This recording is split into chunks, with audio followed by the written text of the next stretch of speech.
in July. All right. So, good morning. This is Senate Health and Welfare. It is April 1st, and today we're looking at a number of different bills, and we've invited our House reporters of bills in from Human Services. So, first bill is going to be 728, an act relating to opioid overdose response services. And Dane Whitman and Taylor Small are both here. So, thank you. You have an order. You're going to go first, and then Taylor, you're going to go next, or? Yeah, the order will basically be, I'll start with some sections, and then Representative Small is an expert on one section. So I should have said Representative Whitman. Oh, that's quite fine. So we'll switch in the middle. Okay, that's good. Great. Please go ahead. Thank you for being here. Yeah, thank you, Madam Chair. For the record, Representative Dane Whitman of Bennington, and thanks again for the invitation. Happy to be here to discuss H 728, an act related to opioid overdose response services. So just a sense of the context for this bill. Over the past 10 years, the annual number of fatal opioid overdoses has nearly quadrupled, according to record keeping from the Department of Health. And over the past 2 years, especially in Vermont and nationwide, it's increased dramatically, largely due to the disruptions caused by COVID-19, but also to an increased prevalence of fentanyl, a powerful synthetic opioid. In 2021 alone, we know that at least 181 Vermonters have died of fatal overdose from opioids, and over 90% of those involve fentanyl. So with this in mind, the programs and policies within H 728, which started as a committee bill within the Human Services Committee, was created with the goal of saving lives through the pathways of treatment, recovery, and harm reduction services. So I like to understand H 728 as sort of 3 policy goals and 3 pilot programs. And so the policy goals are basically as follows. First is to expand the organizations that are eligible to provide safe syringe exchange services. So syringe exchange programs, I can go more into detail about that soon. Second is to address potential barriers caused by prior authorization for medication-assisted treatment, specifically within Medicaid. Third is to investigate the logistics of establishing overdose prevention sites in Vermont. That's where Representative Small will be reporting. And then the 3 pilot initiatives are as follows. First is to provide mobile access to hub and spoke services. So essentially it could be a van that's essentially bringing treatment to people as opposed to requiring people to come to the treatment. Second is to connect justice-involved Vermonters with increased support for substance use counseling, peer support, recovery services. And the final pilot initiative is to foster collaboration between emergency medical services and recovery coaches and treatment providers.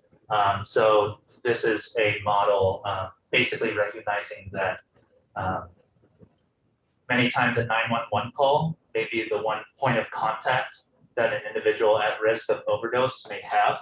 And so fostering systems in which, for example, a recovery coach could accompany an emergency first responder to provide follow-up for an individual. So I think just some of the overarching themes that we're looking at and the principles that we try to achieve within this bill are allowing for flexibility,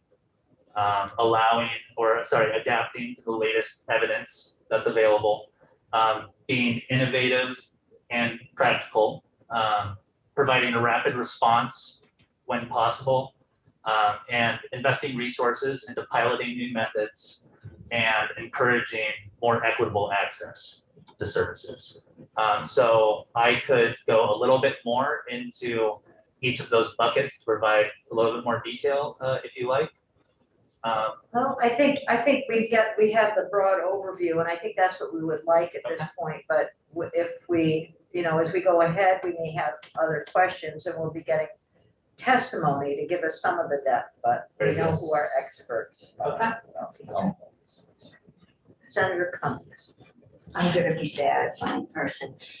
Is the cost of this program included in the House budget? It has been made in collaboration with the Appropriations Committee, and Okay. they have an understanding of these programs. Okay. We have Nolan Langwell from JFO here as well, if you have any. If it isn't, I'm just gonna be told I have to raise the funds. Right. That'll be. I just found out that there's a 1% surcharge on property transfer tax that if we don't do it, I have to find $2.8 million. Oh dear. I'm gonna be very unpopular this year. Senator, we will be looking at all of the bills that we have in committee and what their appropriations are next week when we go through the budget. But that's a good Oh, point. okay, that's the Senate budget. Put it all, it'll be what's in the Senate, what we receive from the House, and then Nolan's putting together a list of all of the, we got it right there, got it started, great. All right. Any other questions for our Representative Whitman? I think you did a very thorough job. Yeah, sounds good. So when you took testimony, did you find a full support? Was there were there any concerns expressed about the bill?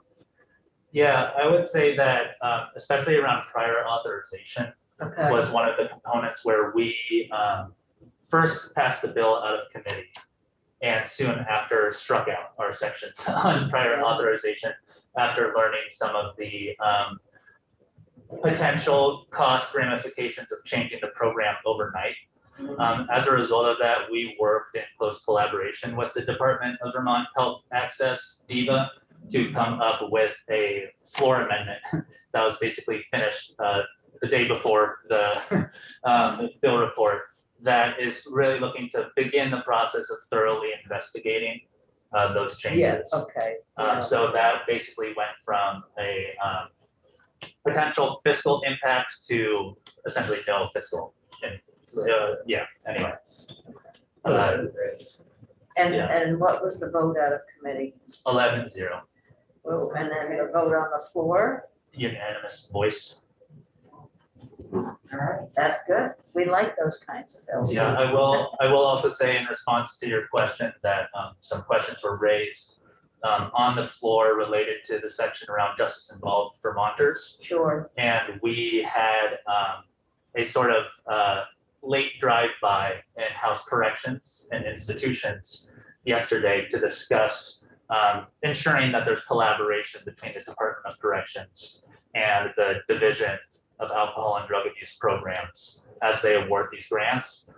What we heard was that while there is infrastructure currently in place, that the division did believe that the pilot funds within here could have value for certain populations that may not be served at this point. Okay, good, yeah. Just a question, Representative, on the van, the mobile unit. Can you just talk about what that would entail, where it would be located? Yeah, absolutely. So with all of the pilot programs, we've given the Department of Health Division of Alcohol and Drug Abuse Programs the ability to award grants. So it would essentially be open to applicants. The context around this is that federal rule recently changed to allow for the mobile distribution of methadone, which is a medication that's only available at 8 hubs in physical locations around the state. So practically, it would likely be that a hub would be the most easily able to transport methadone. So it'd likely be a hub provider applying for the grant and looking to distribute this to underserved communities. We did have an example of this that informed kind of the dollar amount that we put to it as well. the Howard Center has received grants through Safe Recovery for mobile medication-assisted treatment for buprenorphine only. And that involves I believe, a caseworker and a nurse or another clinician that are there basically writing up prescriptions. The difference in this with that, they'll be actually transporting the medication itself. But we did have a sense of a model taking place at the Howard Center that was closely related to this. Okay. Other questions? Go ahead. They did the governor's budget 2-3 years ago had a mobile response. Yeah, that was Van a Rutland and mental mobile health. response Yeah. for social workers to go out and support mental health. And that was in Rome. Yeah, Crisis, okay, yeah. this is different, same This is different. van idea, Right. but different, okay. Yes. Okay, and I did know, Howard is doing that. We did reduce some of the regulatory barriers for buprenorphine based on the federal law last year. Okay, any other questions? With that, Representative Small? Oh, Madam Chair, if we're doing a high-level overview, I won't go into the details of the overdose prevention site working group, but as you work through the bill, I'm happy to answer any questions that come up. Okay, are you going to be staying here with us while we do that, or? I would be happy to, yes. Terrific. Okay, that's good. Whatever you can offer, we'll throw a line out to a friend. Well, Thank you. This has been great, and we know where all the depth of information lies. Yeah, well, thank you so much for your consideration. Okay. It's staff work.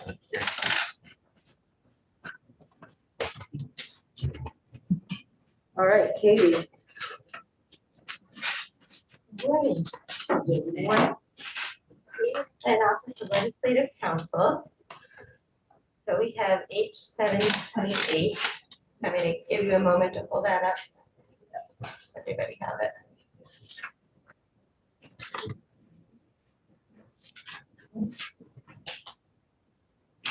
I agree, we need a new camera angle for him. Yes. This is, I'll look in that corner. The nice part about this direction is I'm not looking at myself anymore. No, we're looking at you. You're looking at yourself, so. We can see you twice. I know. Oh goodness, okay. So just in terms of the structure of this bill, you'll see there's reader assistance settings. So there are a couple sections that are sort of paired together, and I'll try to help you understand when we're switching to a new topic. So the first two sections deal with the operation of syringe service programs. Section 1 addresses existing language in Title 18 with regard to community-based needle exchange programs. So the significant changes in Subdivision 2, but you'll notice in Subdivision A1, we have a definition of drug paraphernalia, and it's amended to say that it does not include needles, syringes, or other harm reduction supplies. So that is new language. And then in Subdivision 2, we're striking out, we're defining what an organized community-based needle exchange program is. And currently it's defined to say that it is operated by an AIDS service organization, a substance abuse Can I just interrupt real briefly, because I would like to understand what other harm reduction supplies means. Who do I ask of that? Okay. Please. Yeah, sure. Thank you, Madam Chair. So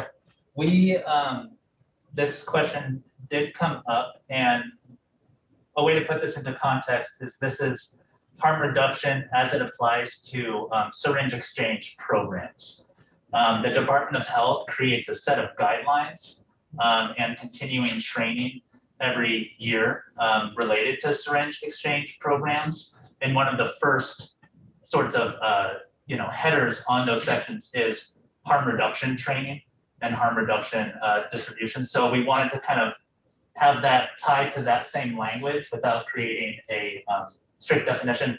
A way of thinking about it is Narcan, or sorry, naloxone, fentanyl test strips. are the kinds of harm reduction supplies that we're thinking of. So we're thinking both of supplies. It sounds also that you're thinking about workshops and training. Did you think about putting both of those things in there?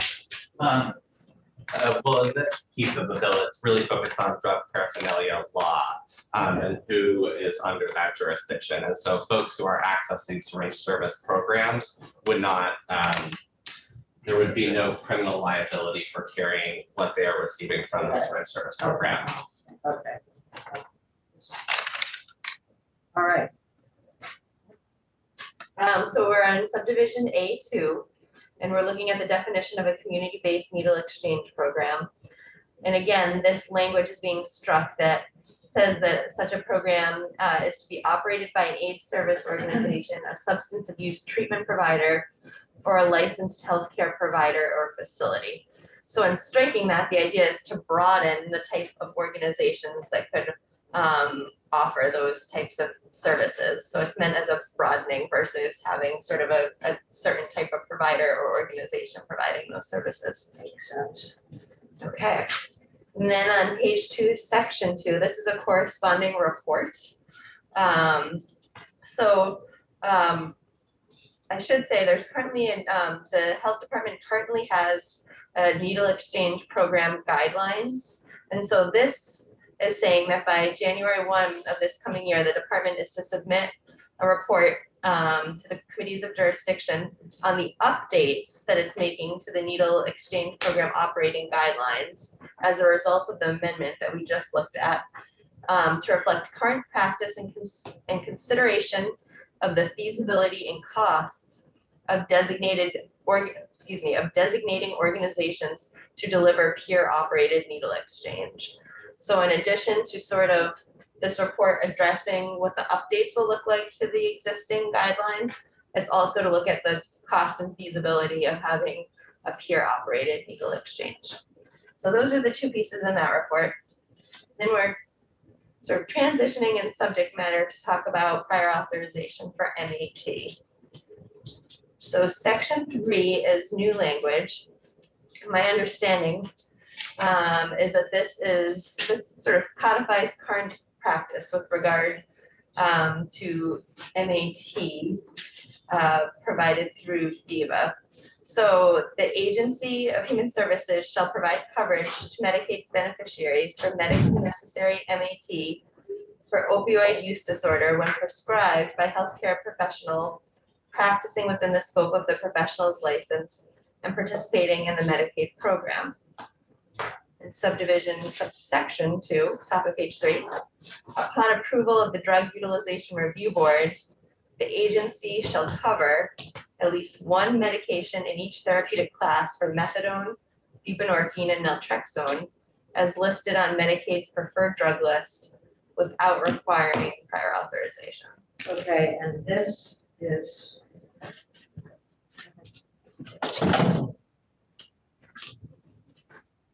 Sorry.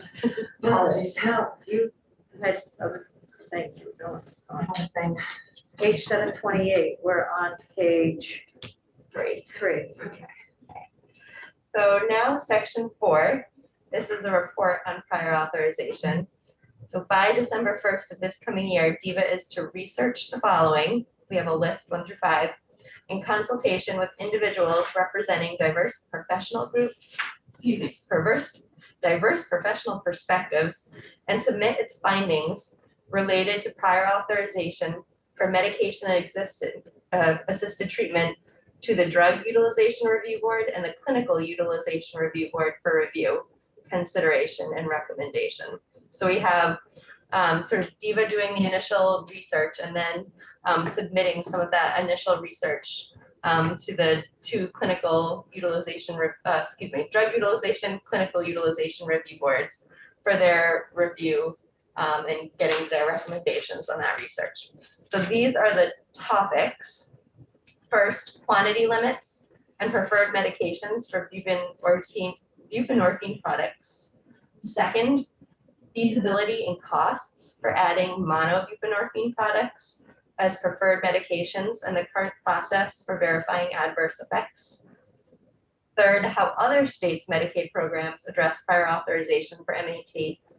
including the 60-day deferral of prior authorization implemented by Oregon's Medicaid program, the appropriateness and feasibility of removing annual renewal of prior authorization, the appropriateness of creating parity between hub and spoke providers with regard to MAT quantity limits, and lastly, subdivision 6, I said there are 5, but there are 6, creating an automatic emergency 72-hour pharmacy override default. Can you talk about that? What does that mean? So right now, there is, I think, a system where where the pharmacist can override the prior authorization. And to my understanding, it's not necessarily automatic. I think it's manual. So this would make that process happen automatically. If I've said that incorrectly, I know I know the members in Human Services would be happy to correct me. That was right? Okay. Okay, all right, we have triangulation. Okay, good. So in subsection B, prior to providing the recommendation to the department, the two review boards, drug utilization and clinical utilization, shall include an agenda item at their respective meetings with regard to the department's findings and related to prior authorization. So that is ensuring that it's sort of something that's discussed at both groups' meetings, the recommendations that are coming from, or the research that's coming from the department. And then lastly, in subsection C, on or before January 15th of this coming year, the department is to submit a written report containing the department's initial research and findings, as well as the two boards' recommendations pursuant to subsection A to the committees of jurisdiction. So this isn't implementing anything, this is just getting it lined up. This is getting more information.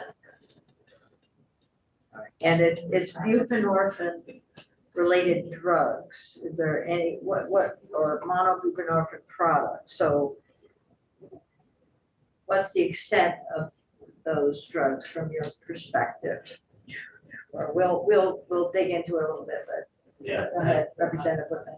Sure. So I think the significance of monobuprenorphine formula being sort of spelled out is that the current preferred buprenorphine product as a medication is, I believe, Suboxone, which is a combination Right, good formula Narcan. between, yes, with naloxone and buprenorphine. We have heard from providers that they believe that requiring prior authorization to prescribe a mono product has been a barrier for them. There's a lot more detail I can. Sure, no, yeah, and we looked into this a little bit last year when we were looking at buprenorphine. That's helpful, thank you. Good reminder. Thank you. Okay. Okay. So we're moving out of, well, we're not moving out of prior authorization. So we're moving down to section 7. And this is a report that also deals with prior authorization for MAT with regard to Medicaid. So if you remember, I want to say 4 years ago, there was a piece of legislation that this committee worked on. It had to do with eliminating prior authorization for private insurers. And with regard to Medicaid, there was an annual study that was supposed to come back for a period of I think 3 years. Mhm. So that has expired, and this section 7 is designed to sort of keep the report going. And there are a few little additions, but for the most part, the idea is that this data is still of use and should still be collected.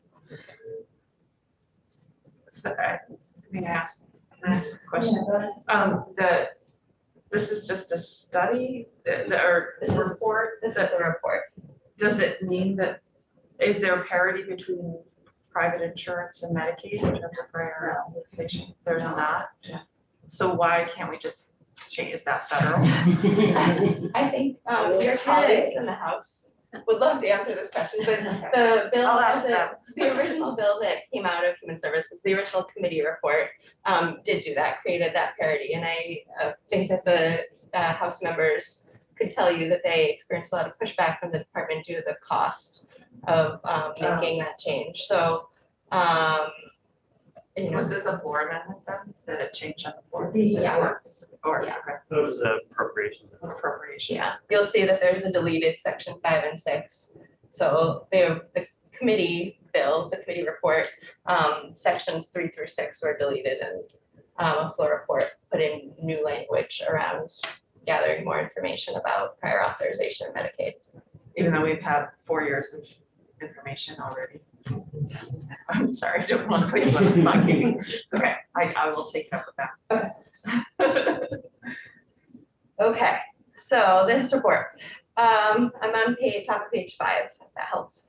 So by February 1st of 2023, 2024, and 2025, DEVA is to report to the committees of jurisdiction regarding prior authorization processes for MAT and Vermont's Medicaid program during the previous calendar year, including which medications required prior authorization, the reason for initiating prior authorization, how many prior authorization requests the department received, and of these, how many were approved and denied, and the reason for approval or denial.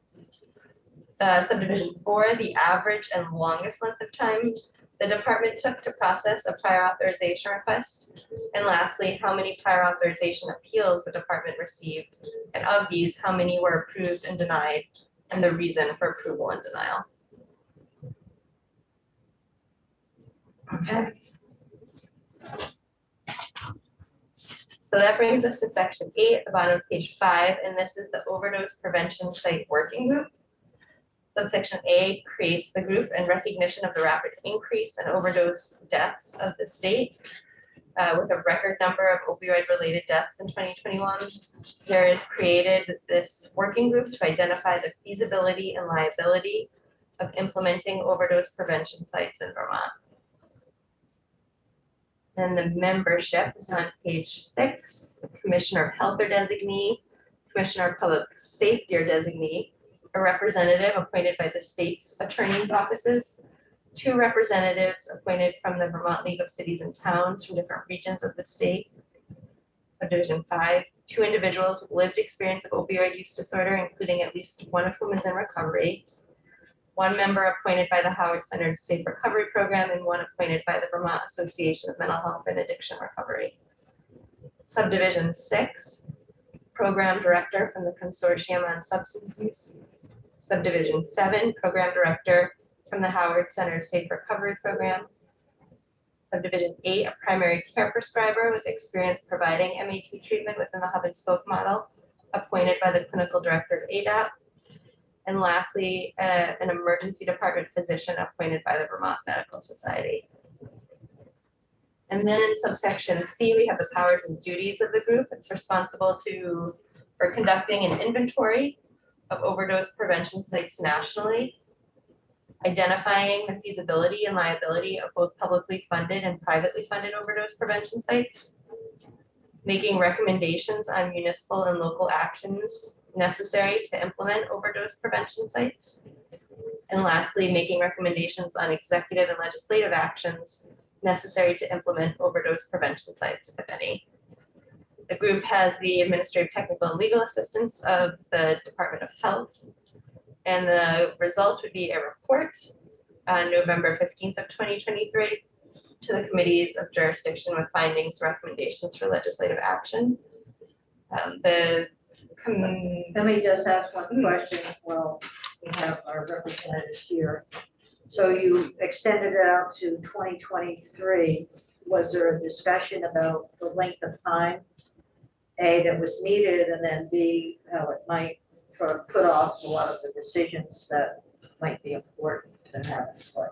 A great question, Madam Chair. And after the bill had passed out of the House, we received feedback from folks who are identified in the working group saying that if this committee would be interested, they could actually do it in 1 year's time. So instead of 2023, having it Like January 23 or?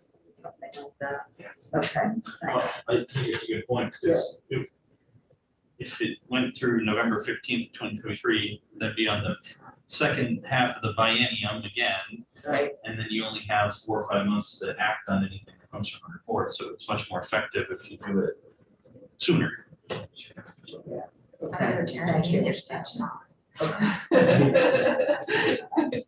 I think we might be able to accommodate that, date change.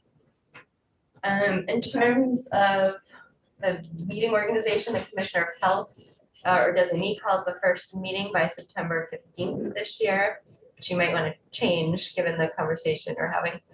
The committee shall select a chair from among its members. Majority constitutes a quorum. Working group ceases to exist on November 15th, 2023. We have sort of the boilerplate compensation and reimbursement language for not more than 8 meetings. And then we have a definition of what is meant by overdose prevention site. It means a facility where individuals can use previously acquired regulated drugs as defined in statute. And then we come to a series of sections on pilot programs. It looks like there's money in there. There is a bit, yes.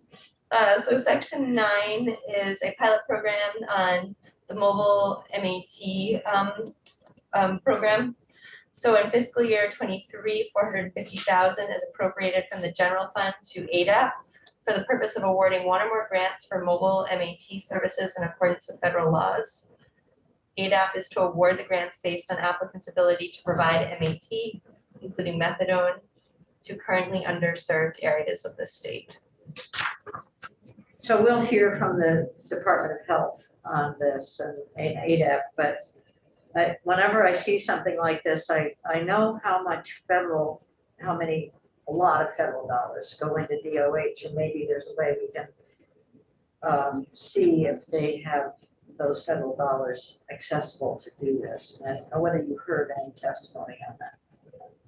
We'll try to look for that. Okay, so the next program, section 10, substance use support for justice involved youth. Justice involved Vermonters. I had an email popping up on my screen at the same time. In fiscal year 23, 250,000 is appropriated from the general fund to ADAP to award 1 or more grants to an organization or organizations providing substance use treatment, counseling, or substance use recovery support, or both, for individuals within and transitioning out of the criminal justice system. The division shall award grants based on an applicant's ability to accomplish the following. First, provide justice-involved individuals with direct substance use supports, services while incarcerated, such as through alcohol and drug abuse counselors or certified recovery coaches, or both. Or support justice-involved individuals in their transition out of incarceration, such as through warm handoffs to existing statewide resources for substance use treatment or recovery. And lastly, provide long-term support for justice-involved individuals, such as by coordinating peer support services or ongoing counseling post-incarceration. And Go ahead. I was just gonna say, I'll stop here. So as Representative Whitman mentioned, House Corrections and Institutions spent a bit of time on this yesterday. And my takeaway, and perhaps the members of the House had a different takeaway, but in Subdivision 3, the idea is to capture individuals who are out, who have left the correctional system and are living in the community, and that the term justice involved individuals, without maybe specifying post-incarceration in that lead-in clause, may not be capturing exactly the population that is intended there. So that's just something to flag as we move forward that could be tightened up a bit. Yeah, this is like deja vu all over again for me, because we had a meeting in this room with the Commissioner of Department of Corrections, Secretary of AHS, and others on providing MAT for folks who are incarcerated, and then once they get out, and I don't know how far along that's come. Annie Romanescu, I think, who's been doing the pretrial assessment program, and also working with MAT is someone we may want to hear from. But you didn't, it sounds like you got this to the end stage and then had judiciary look at it. And I know I also had worked with Dick Sears Senator Sears on that in our little group meeting. So this is really a long-term project that we've been trying to accomplish. I'm glad to see it here, but it would be nice to know what exactly is happening right now. So Yeah, and that's the testimony that, so Annie, and also Tony Fallon from ADAP was participating in the conversation yesterday with House Corrections and Institutions, and they provide a pretty thorough picture of what's happening. okay, currently in good. corrections, Yeah, so okay. They might So be who people was you want to hear from. doing that? Who was it? Which committee? No, Or which people? Persons. It was Annie. Oh, it was Annie. It was Okay. Annie and Yeah, Tony whatever. from ADAP, Tony and Folland. Okay. And I purposely am not saying Annie's last name because I know I'll just make an absolute Ramadan mess of too. it. You're doing much better than I do. So yeah, we'll Erin, we'll schedule her in at some point, and she's really very knowledgeable in what's going on, and I think that would be helpful to all of us. Okay. Okay, so the last of these pilot programs is overdose emergency response support. And fiscal year 23, 180,000 is appropriated from the general fund to ADAP to award 4 equal grants to organizations to provide or facilitate connection to substance use treatment, recovery, or harm reduction services at the time of emergency response to overdose.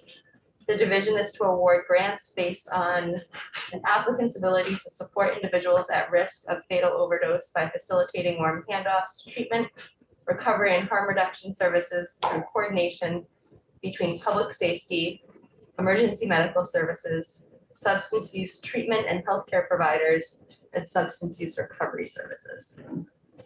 And then we have our effective date, July 1.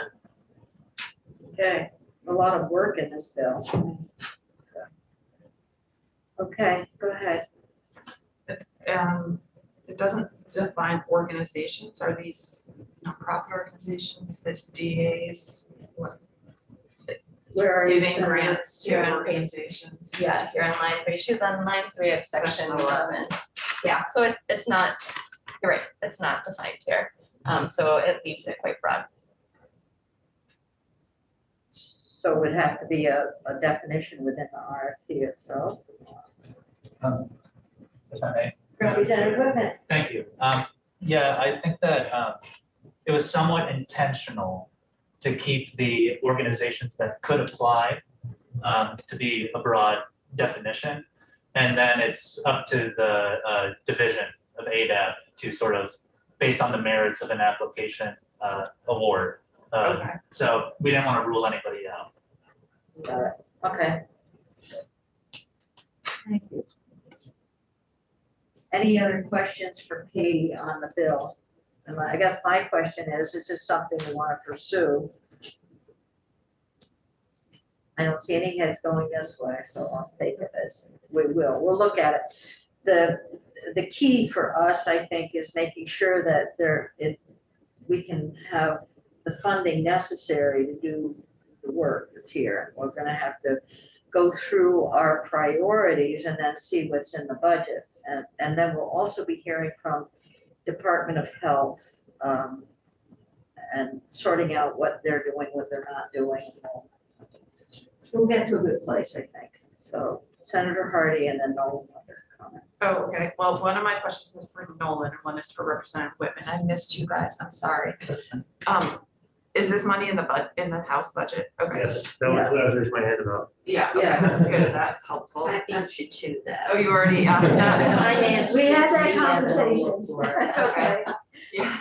And And then for Representative Whitman, I don't think it was about the spelling you sent me and I think Senator Lyons an email like a month ago Yes. alerting us to something, and I Yes. don't remember what it was, but I have it flagged in my brain. So there was actually at the beginning of session, another bill of miscellaneous Department of Health programs. And it may be worth taking a look at that bill in the context of this bill as well. There are some interesting things such as changing the name of alcohol and drug abuse programs, Right. because that contains stigmatizing language, to substance use, the Division of Substance Use Programs.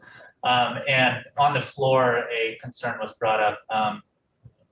A component of the bill is to require pharmacies, basically chain pharmacies, to have medication disposal kiosks. Right. And a question that was brought up is, what about syringe disposal kiosks as well? So that was the other issue that was Okay. flagged. But it's not this bill, it's the other, There's a miscellaneous Miscellaneous Department of Health. right, Which one is it? 742, 642, Or 62. or 62? I got my numbers. I will Okay. try to keep that flagged in my brain, thank you. Yes, I know that one's coming up, and I know the kiosks become problematic, and then the question of how do you dispose of syringe? We've got syringes, so we have some of those things to sort out. Thank you. So that would go back to the illegal syringe exchange, we crossed out the areas where they can be exchanged now and opened it up, and would that include then pharmacies and? But we'll have to find out. Yeah. Good question. Okay, any other questions on this bill? But I think we will follow up with it.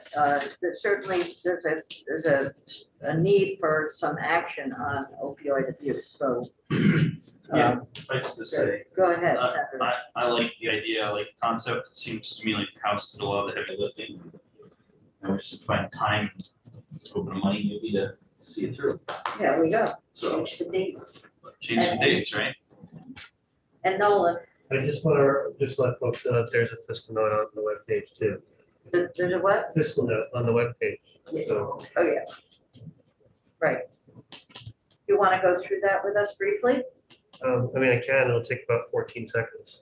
Okay, so there it is. We're on the agenda to do that. Oh, I can do it like, you can really fast, Officially. officially. Let's do it quickly, then Okay. it'll, You know, it's April Fool's Day, I was gonna give you a fake fiscal note of like, 14 billion, but for the record, only one at fiscal office, this bill has a total appropriation of $880,000. there it is, There it is. at the bottom. And this, are you adding this into, you've already added it into our little spreadsheet. We're It's in gonna the look at. spreadsheet that I'll be giving you next Oh, week. goody. All right. We like spreadsheets. Okay, so MAT services, treatment, recovery support. I will say though that there was a lot of conversation in the House about what Senator Hardy asked about the prior authorization. Yeah. So if you wade into those waters. Yeah, no, I think, yeah, we got it. And was there any conversation about the necessity for staff to administer these grant programs, or? No. I know that you're always very conscious of that. I am. And you thought that that was an oversight of that. I don't believe so, but I think it's a great question to ask the health department, whether they feel.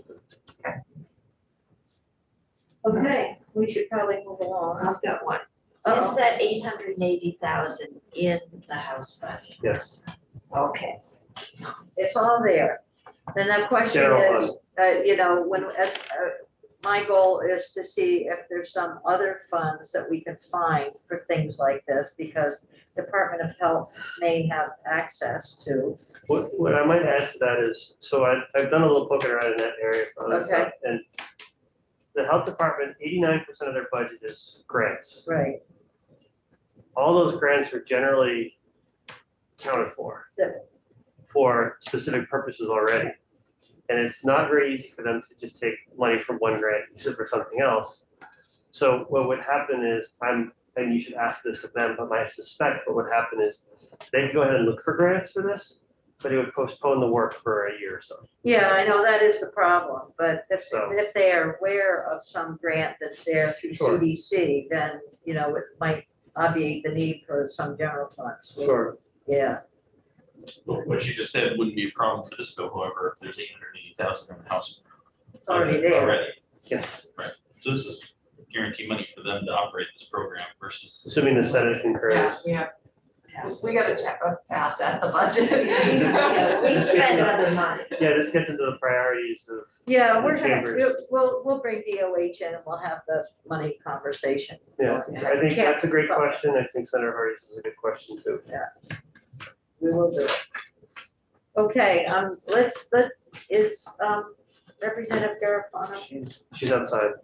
Oh, Well, I just I'm had- sorry, Dean, Representative Whitman. That's fine. Thank you, Madam Chair. I just wanted to add one last comment, and this is actually segues perfectly into your next presenter, is that the intention of these pilot programs was really to see in the context of this being a public health crisis, right? Looking at trying some new things, and with the anticipation of opioid settlement dollars that could be available later, they'll basically inform our potential future funding decisions. And so what I may say is that we heard yesterday in corrections about what about the reporting of outcomes within these pilot programs. So I would just suggest and hint, if you wanted to develop a little bit more sort of reporting of outcomes within these pilot programs, that could really help in the future. Thank you, yeah. Yeah. Good. So we'll bring Representative Garofano in. I do want to make a couple comments about this bill before we do that. Thank you. Thank you, both. Good work. We'll keep working on this. Thanks for having us. Is he there? Keep down the hall. So I just want to chat a little bit about the bill because I have a history with it. 7-Eleven. 7-Eleven. There we go. There she is. All right. So before we get into the bill, Representative Garofano, thank you for being here. I just want to talk briefly about how the bill sort of actually originated. So last year, the AG received a settlement with pharmaceutical settlement. And within the settlement was a choice that either by executive order or by legislative action, an advisory committee council would be developed to give advice to the administration about how to spend the money. So I actually called a meeting together with with Monica Hutt in the Agency of Administration, and then with who's the lawyer? Jane Johnson, and with Katie McClin, and then after the initial meeting, then invited Representative Pugh to come in, and we worked together to decide, was this going to be executive order, or which the administration very much wanted, or was this going to be legislation, which Representative Pugh and I think we're leaning toward as legislators. So as we talked through this and met with the AG again, I just looked at our schedule and suggested that the House committee begin work on the bill, and that's what they've done. And I'm looking forward to see what you have done with this bill, how we what money we're getting, and then how we might be able to appropriate it. So this is great. Representative Garofano, do you know everyone on the I committee? do not, no. Why don't we just go around briefly? Hi, I'm Senator Ruth Hardy, and I apologize, I actually have to leave to go to House Health Care, so for the You're bill, so You're fine. I will get caught up later. Thank you for being with us. Good luck. Thank you. Cheryl Hooker. Kitty Lyons, Chipley County. Josh Terenzini from Rutland County. Incoming from Washington County. And we get one from Essex County. There you go. Well, so why don't you, you've stated your name for the record, why don't you just go ahead and introduce us to 7-Eleven? Yeah, so 7-Eleven, the bill that we worked on is pretty simple. It was created I know, compared to, I think, what you just heard from my colleagues, this one hopefully will be a breeze. But the national settlement that Madam Chair referenced was pretty prescriptive. It was reached last summer, with the three companies, McKesson, Cardinal, and AmerisourceBergen. And it was approximately $64 million from the national settlement is allocated to come to Vermont over the next 18 years. So it's a long-term project. The national settlement had three buckets in it. 15% is to go to state subdivisions to be used to abate the opioid crisis, 15% to the state to remedy for past expenses for the opioid crisis, or What was the first bucket to?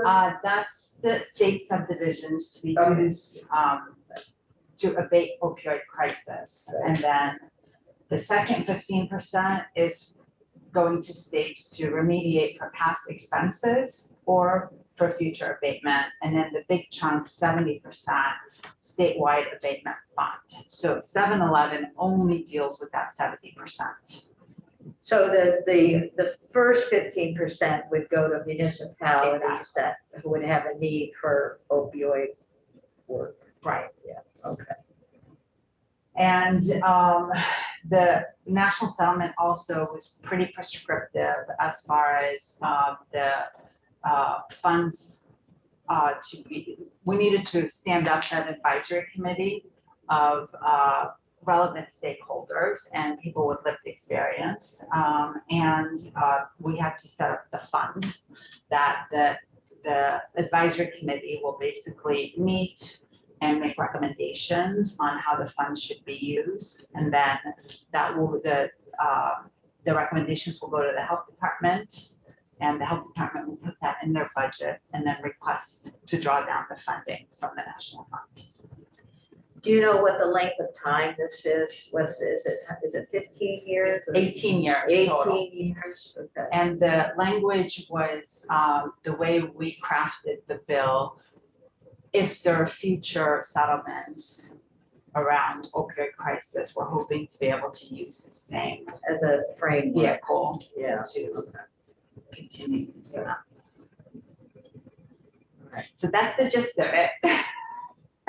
But it's not simple, but it is, yeah, no, it is and it isn't. So this is helpful. So the advisory committee itself doesn't have any final say in anything, but They make it recommendations. just gives recommendations to the department. Exactly. And the national settlement was also pretty prescriptive in the number of, not the number, but the advisory committee had to have equal number represented from states and municipalities. So we took a lot of testimony and met with people to understand who should be making up this advisory committee. And whenever we had someone from the state represented, we had to find a stakeholder from the municipalities. Okay, questions? So, that's good. What was the total? 64 million approximately over 18 years. 18 years, and 70% of that goes for statewide activities. And 15 are for, that's good. The second one is for the state to, for past expenses. Right, okay. So filling in gaps, particularly as a result of the increase in COVID. Right. Problems, okay. All right. Terrific. So why don't we go through the bill with Katie, and then we can decide. I don't think we're not gonna go ahead with this one. Yeah. It's really important that you're doing. Okay. Thank you. Thank you. And you're welcome to stay if Yeah, you'd I like. will sit and Okay. listen in case there's any additional questions. Okay, so we're Katie with Legislative Council, we're looking at H711. you will see that section 1 renames an existing chapter. Currently, the chapter is called Treatment of Opioid Addiction, and instead this draft changes it to opioid use disorder, sort of broadening the scope of what could be in this chapter. Everything that's currently in the chapter has been moved to subchapter 1, Treatment of Opioid Use Disorder, and there's a new subchapter 2 created that is specific to this settlement. So first, we have just purpose language, that it's the purpose of this subchapter to comply with any opioid litigation settlements to which the state or municipalities within the state were a party regarding the management and expenditure of monies received by the state. While an opioid litigation settlement may designate a portion of the monies for local or state use, this subchapter applies only to those monies from abatement accounts funds. So a few things maybe to mention here. First, you'll notice in that first line, it references any opioid litigation settlements. The idea is that this is setting up a structure, so if any additional settlements come through, there's not a need for a new sort of legislative tool, instrument to have that money flow through. So instead, this is sort of set up to accommodate any potential future settlements. So will we see the fund established in the treasurer's office, or how is that? I'll get to that. Okay, So we'll get to that. we need under the settlement, we have to have a designated agency to receive that money, and in this bill, it's the health department. Yeah. And you'll also notice in that last sentence that I just went through, that's sort of talking about the buckets, recognizing that there are sort of different segments of this settlement, and that this chapter is really only dealing with that abatement bucket, that 70%. So the settlement also requires the creation of an advisory committee, and that's created in section 4772. There's created the advisory committee to provide advice and recommendations regarding remediation spending from the opioid settlement abatement fund established in this subchapter. Then we have the membership. The advisory committee shall be composed of the following members and shall reflect the diversity of Vermont in terms of gender, race, age, ethnicity, sexual orientation, gender identity, disability status, and socioeconomic status, and ensure inclusion of individuals with lived experience of opioid use disorder and their family members whenever possible. Then we go into the list itself. The Commissioner of Health or designee who serves as a non-voting chair, the Chief Prevention Officer, one current member of the House and one current member of the Senate, a primary care prescriber with experience providing MAT within the Blueprint for Health hub and spoke model, appointed by the Executive Director of the Blueprint for Health to provide a statewide perspective on the provision of Medicaid-assisted treatment.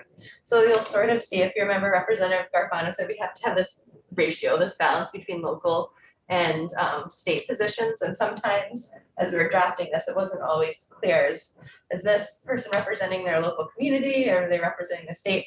So in order to sort of address that, we've added in this phrase to provide a statewide perspective on X. So that's why that language is there, to make it really clear why this person is or what side of the ratio that person is representing. Yeah. Okay. So on page 3, subdivision 4, a provider with academic research credentials appointed by UVM to provide a statewide perspective on academic research related to opioid use disorder. 2 individuals with lived experience of opioid use disorder, including at least one of whom is in recovery. 1 member appointed by Howard Center's Safe Recovery Program and 1 appointed by the Vermont Association of Mental Health and Addiction Recovery, to provide a statewide perspective on the experience of living with opioid use disorder. And then we have subsection H, an assistant judge appointed by the Vermont Association of County Judges. This is considered a local appointment. And then 7 in subdivision I, 7 individuals, each employed by or an agent of a different city or town that collectively reflect Vermont's diverse population and geography, appointed by the Vermont League of Cities and Towns. So you have to take subdivision H and I together to get the local ratio, which is 8, and then the positions above, or the membership above represents 8 positions. One of the 8 is a non-voting member. That's how we get the equal balance. I have 2 questions.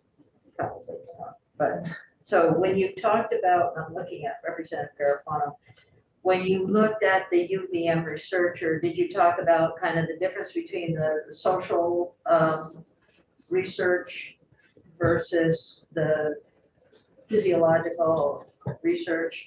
Was there, it just open for any researcher? I don't recall Okay. exactly, if we talked about if it's, like you said, Yeah. medical or, the social. But I can certainly look into that and get back to you. Yeah, okay, and then the other question that I had, I get that down.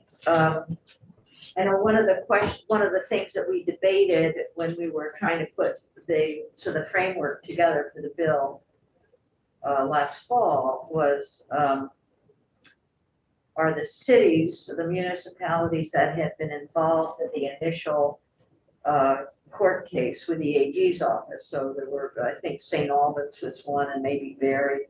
Did you talk about naming specific municipalities in here, or I'm actually happy with this because it avoids a lot of. I don't recall us having that. Okay, so we don't have conversation. to have that conversation. That decision was made prior to the committee working on the bill, that the direction that the sort of working group went in is to not have to make a decision about which municipality should be Right. having a seat at the table, and instead give that authority to the League of Cities and Towns. Good. Thank you. So I keep going? Sure. Okay. So the settlement also says there has to be language about how the vacancies are filled and how members are removed. So that's covered in the next few paragraphs. The term of each appointed member shall be for 4 years. Of the members first appointed, 8 shall be appointed for a term of 3 years and 8 shall be appointed for a term of 4 years. That's so that the whole group, the whole membership isn't turning over at the same time. Members shall hold office for the term of their appointments and until successors have been appointed. All vacancies shall be filled for the balance of the unexpired term in the same manner as the original appointment. New members are eligible for reappointment. In subdivision B, a member may be removed from the advisory committee by the member's appointing entity for cause, which includes only neglect of duty, gross misconduct, conviction of a crime, or inability to perform the responsibilities of the office. The chair of the committee is to simultaneously notify the governor, the speaker, and the pro tem that the member has been removed from the advisory committee.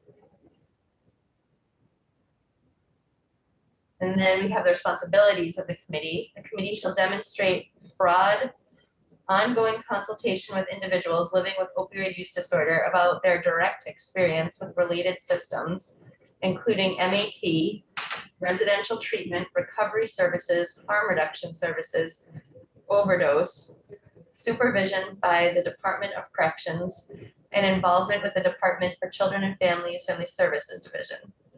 To that end, the advisory committee shall demonstrate consultation with individuals with direct lived experience of opioid use disorder, frontline support individuals, the Substance Misuse Advisory Council, and other stakeholders to identify spending priorities as related to opioid use disorder prevention, intervention, treatment, and recovery services, and harm reduction strategies for the purpose of providing recommendations to the governor, the Department of Health, the General Assembly on prioritizing spending from the special fund. The advisory committee shall consider the impact of the opioid crisis on communities throughout Vermont, including communities' abatement needs and proposals for abatement strategies and responses, the perspectives of and proposals from opioid use disorder prevention coalitions, recovery centers, and medication-assisted treatment providers, and lastly, the ongoing challenges of the opioid crisis on marginalized populations, including individuals who have a lived experience of opioid use disorder. So in the little stakeholder group, was there any discussion about the drug utilization review or data, about prescribing and how people might have gotten hooked in the first place, since this is a pharmaceutical settlement? Was that in there at all? In terms of as a potential As member. part of the, not as a member, well, you could have it as a member, I probably not, I think more Just to the consult with, consulting here. that hasn't been part of the drafting I so think, far. we may wanna add that in at some point. Okay. And so then we have subsection D, just gives the committee the administrative, technical, and legal assistance of the Department of Health.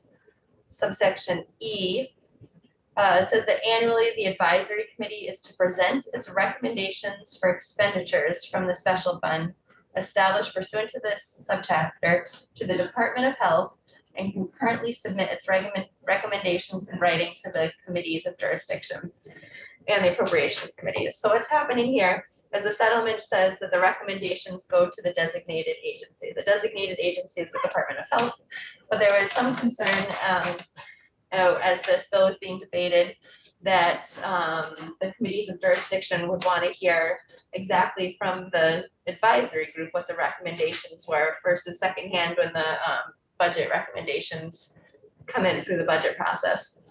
So this language is sort of checking both boxes, is saying that the advisory committee is going to give its recommendations to the Department of Health, which is required by the settlement, and at the same time handing over a written report with its recommendations that come to the legislative committees that would be interested to look through that.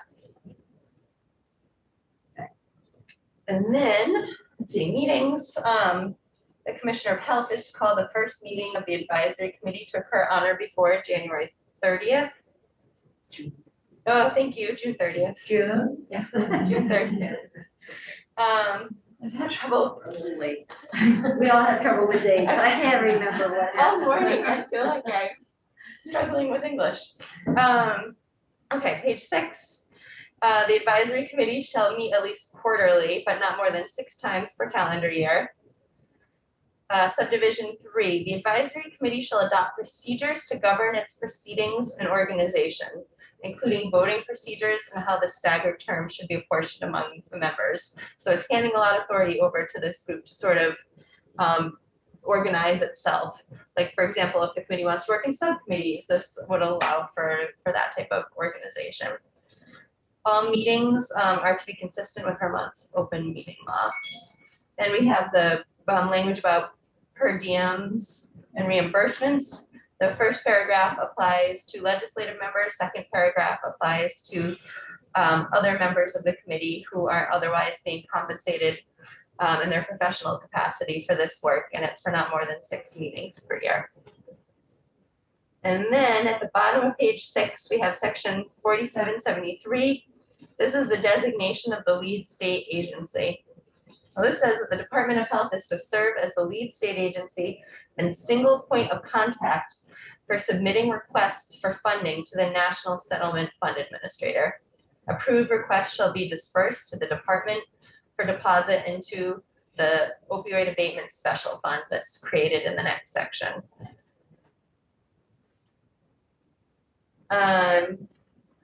And then in the middle of page 7, we have section 4774.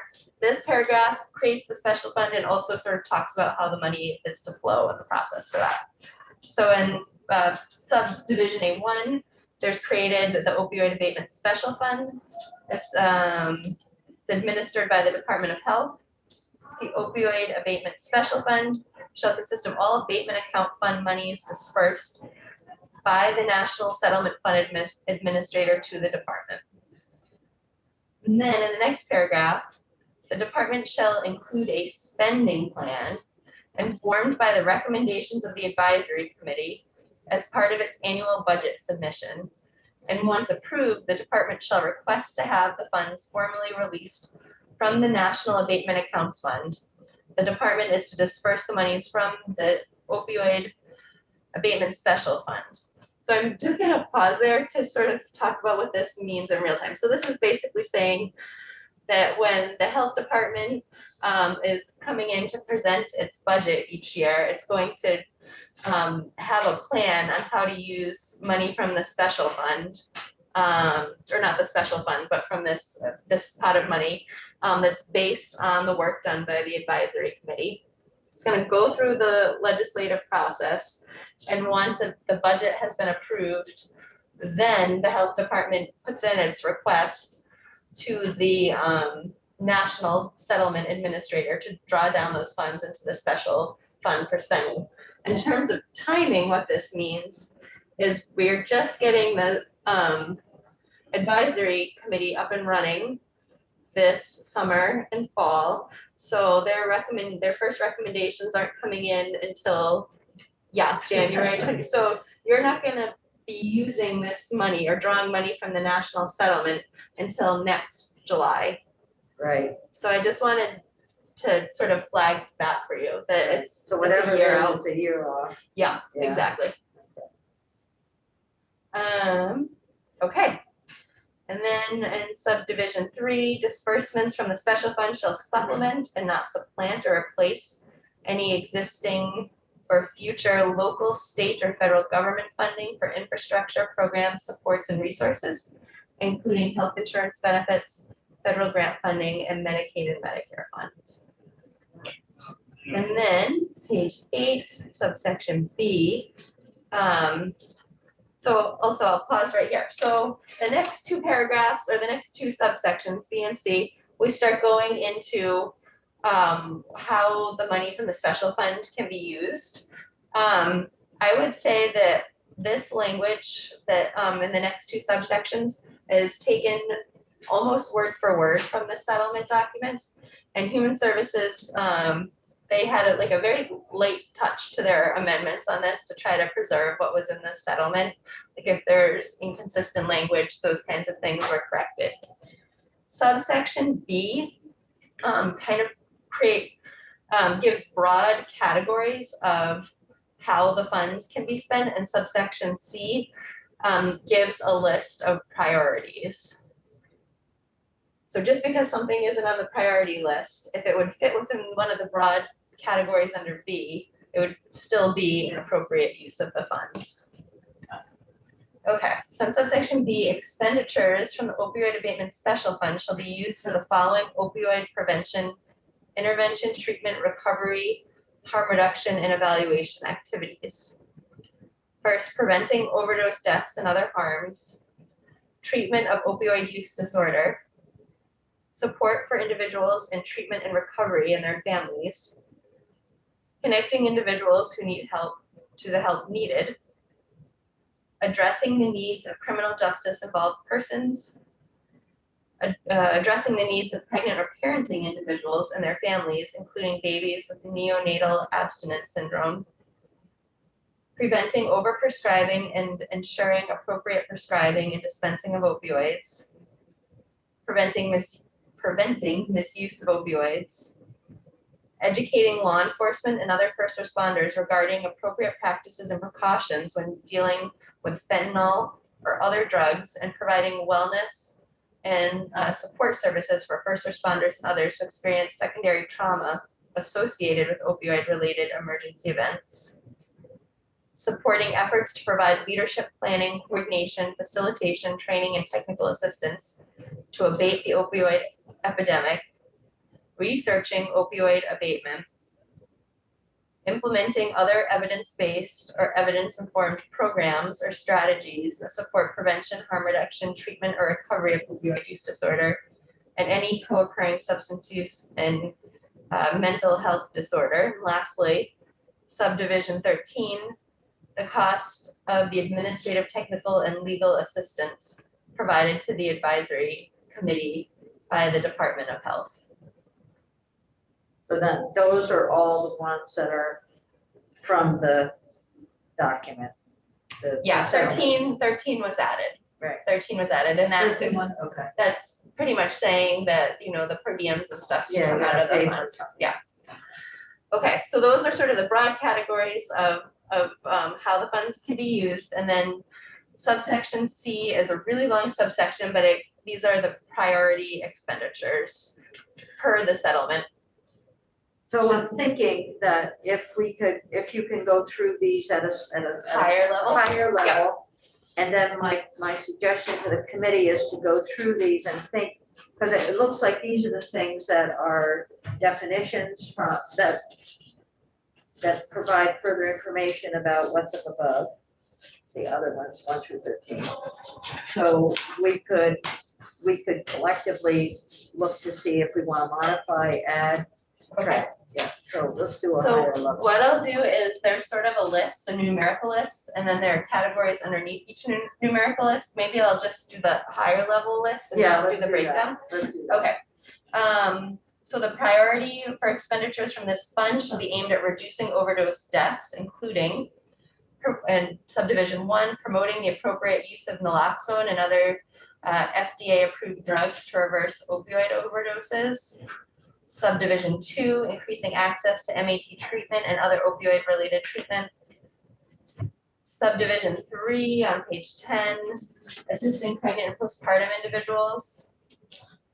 Subdivision 4, expanding treatment for neonatal abstinence syndrome.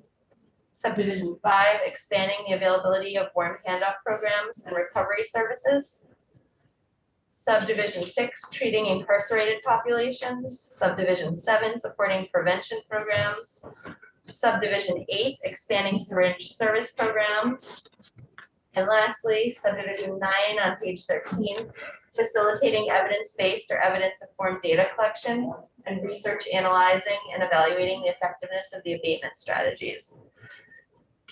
Section 2, this was added on the floor. This provides a sunset for the advisory committee. So upon written certification by the chair of the advisory committee to the governor, speaker, and pro tem, that Vermont's share of the monies from the abatement accounts portion of the National Settlement Fund has been fully expended, the committee is to cease to exist. So this, on the floor? that was added on the floor, yeah. Okay. So this is, if there's not a date certain in case other settlements come in and, we don't want to tie it to a No. specific date. So this says when the funds are gone, there will be a written certification and that will signify that the group goes away. And then we have language in section 3 that authorizes the advisory committee to meet and the health department to pay those fees, recognizing that it will be reimbursed once the funds come in from the national fund, July of 2023. Cool. And that's it. This takes effect on passage. Can I just ask a question about the sunset?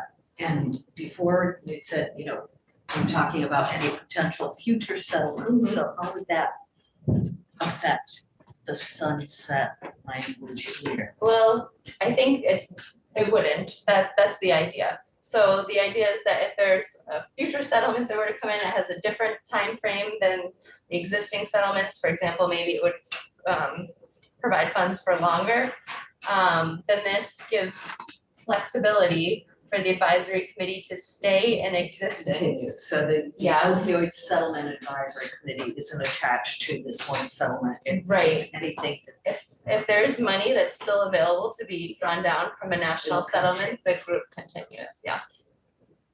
Okay, and then the question I would have is, it says accounts portion of the national settlement, would it be any related national? Oh, yeah. Like that? Okay, That's yeah. I think okay, that would work. it was a floor amendment. What was the vote on the floor? Was it a voice vote? Voice vote, yeah, And the committee vote was? 11-0. Great, okay, I like these bills. Easy. All right, Katie, thank you. This You're is great. welcome. Okay. So we will work on this bill, and I guess that the issue is to go through that list. That is the added list. That's on page 10 or 11. Mhm. you know, where it expands what's under the category. We should go through that and see if the things we want to add or subtract. Looks good. Okay. All right, thank you.